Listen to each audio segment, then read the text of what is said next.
You know, it's funny, I saw a comment in my Caught Stealing review that said, Caught Stealing and the Toxic Avenger feels like the best double feature this weekend. Hope you review that one next. Well, funny enough, I did pull a double feature on Thursday. Caught Stealing and the Toxic Avenger were those two movies. Let's talk about the second half of that day now.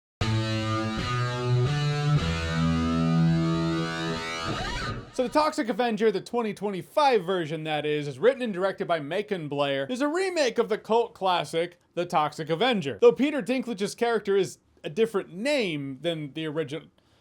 But hey, remake nonetheless. Peter Dinklage plays Winston, a down-on-his-luck stepdad who works as basically a janitor for a really shady pharmaceutical company. Yeah.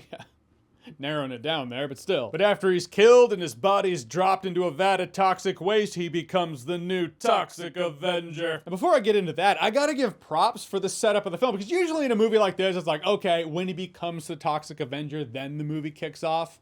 And it does in that violent splattergore kind of way. But I was surprised at how much I was locked into the world before he even becomes toxic. This film is an absolute love letter to the era the Toxic Avenger comes from, the 80s. It's nostalgic, not in that nostalgia bait kind of way that we might be used to these days, but in a more cinematic nostalgia way of vibe and tone. And if you take one of the greatest films of all time, and I say that not even ironically because RoboCop is in fact that amazing and gets better every time I watch it. Can you fly, Bobby? The world where big companies are ruling everything, the criminals feel like they're out of Mad Max or something, they're all eccentric. And you watch movies today and you're like, they don't make them like that anymore. That's a specifically 80s vibe. Happy to say they do still make them like that.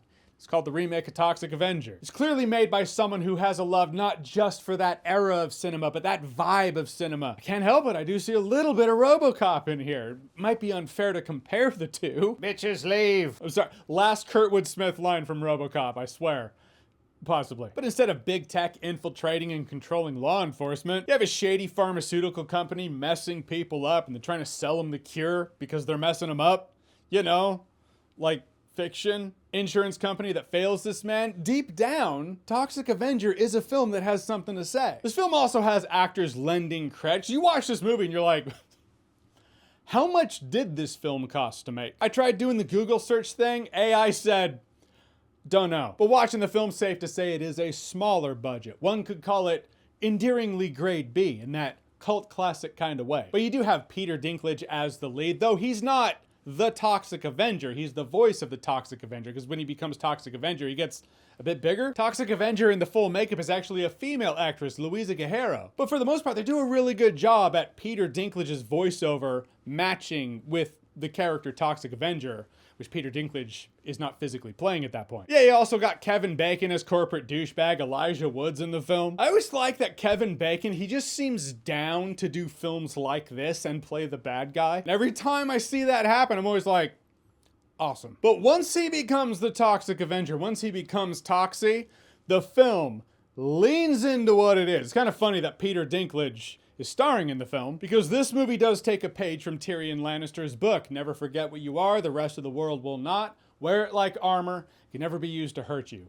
This film wears what it is as armor, leans into it, just greatest strength. It is exactly what the trailer showed you it is. The trailer is probably the most honest trailer I've ever seen. The trailer makes the film look like a grade B mutant gorefest of vengeance. What the film actually is? That's right, a grade B mutant gorefest of vengeance. If you saw the trailer and you were like, meh, not for me, you're gonna watch the movie and be like, meh, not for me. But if you saw the trailer and you were like, that looks kind of awesome, got a movie for you. It's actually kind of difficult to do the review in terms of the B-roll thing. I like to show footage of the trailer for the sake of B-roll of what I'm talking about. Showing the trailer that is already on YouTube would get this video demonetized. Ironic?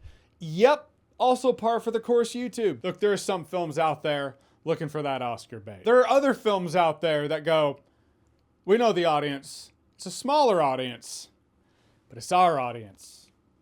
This is that movie. It's gory, bloody, violent, funny at times. Like there's some humor that doesn't land. Other humor, I was surprised I was laughing, but doesn't feel like a useless remake. It actually is quite a fun film. A film that's worth watching and worth buying on VHS. All right, so The Toxic Avenger, the 2025 version. Have you seen it? What did you think about it? Or what's your favorite cult classic film. Whatever it is, whatever you think, comment below, let me know. And as always, if you like what you've seen here and you want to see more, click right here to see more.